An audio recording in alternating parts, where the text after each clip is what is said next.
John Edwards is one of Australia's most respected and prolific television producers. Luckily, we've got him here in the studio. Welcome, John. Hi, how are you, Marcus? Good, thanks. As I mentioned, you are one of the most lauded producers in Australia. You've won, I've got a list here, 19 Logies, 30 AFIs, 4 People's Choice Awards, 8 ASTRAs and many others. How do you see your career and look back on it to this point? I guess I'm old. You get to hang around if you succeed, I guess, and that's pretty much how it is. I mean, I'm obviously in a late-ish stage in my career, even though I kid myself and I think that I'm 38.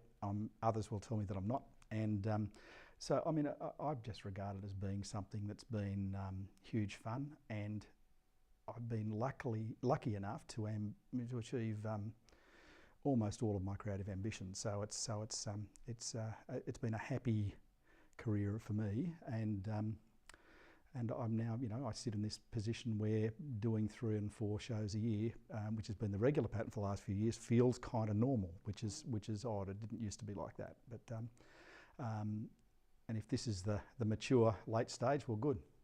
Let it continue as long as possible.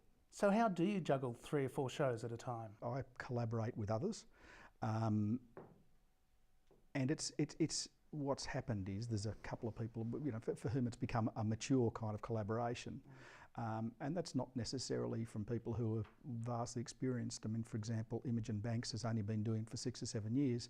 She's up to about 80 or 90 hours now across 5 shows. So she's kind of become indispensable for my business and my creative life, and similarly with Mimi Butler, who did Rush and How's That with me.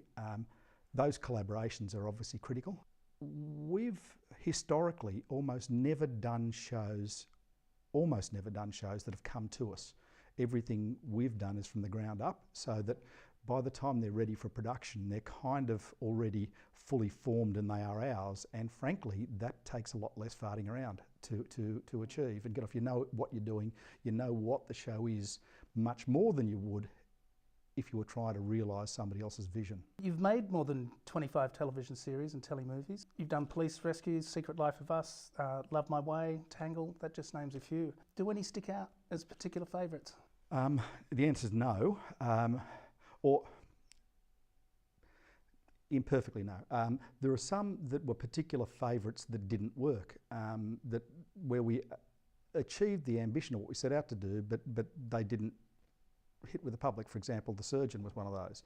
It was an experiment at making very low budget, very high quality TV, which I love to this day, but it was, there were programming errors, there were all sorts of things went wrong with it, but the truth is people didn't take to it.